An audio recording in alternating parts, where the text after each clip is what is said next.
Okay na. Ano? Yung kanya may background music. Kami po ang trolls, dabangers, or G-force na rin. I-present po namin yung electromechanical relay. Tsaka itetest na rin namin. Para sa objectives, ipapaliwanag po ni Kuya Eric yung objectives. Mag-construct ng circuit ng US electromechanical relay. Kailangan mo ng mga components nito.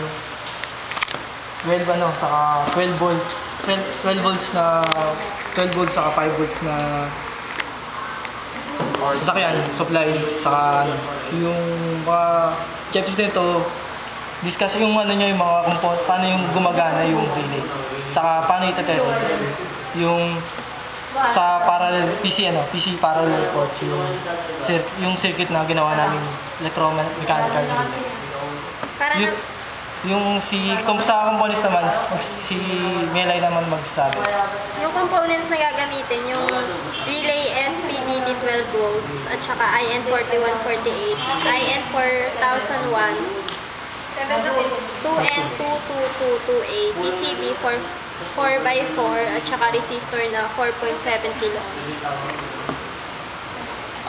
Itatest natin yung relay circuit.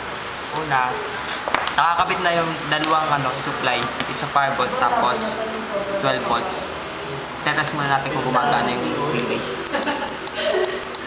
Naririnig naman natin na tumutunog yung So, tatryan natin siya sa na may nakalagay na charger.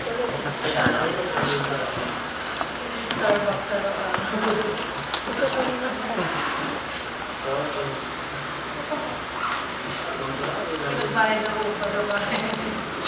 makikita po natin na nag-charge na po yung cellphone.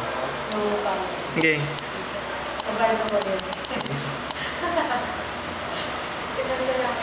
Isa pa.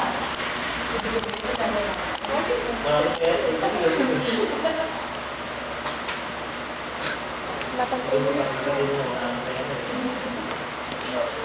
Sige, tagal lang. Matang 3 minutes. Discuss ka naman kaya ng discussion. Patagal-tagal pa yung makakay para ma-measure yung charging ng cellphone. So, discuss tayo ako.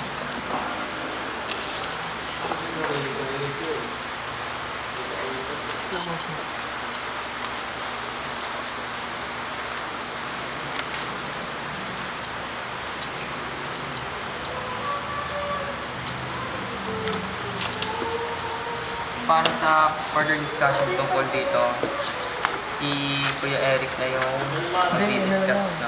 Kung paano ginawa yung components ng yung PC. Paano ginawa? Yung circuit. Siyempre, para magawa yung circuit, di ba kanina nasabi na namin yung mga components na gagamitin. Iko-construct lang natin yung layout ng circuit sa PCB. Then,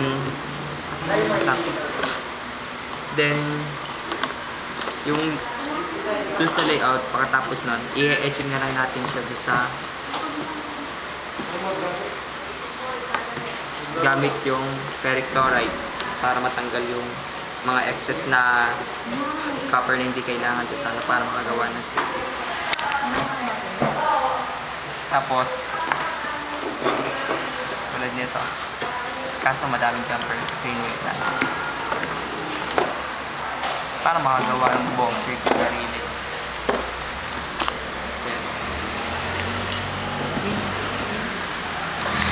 Doon na nagtatapos ang aming discussion tungkol sa electromechanical relay.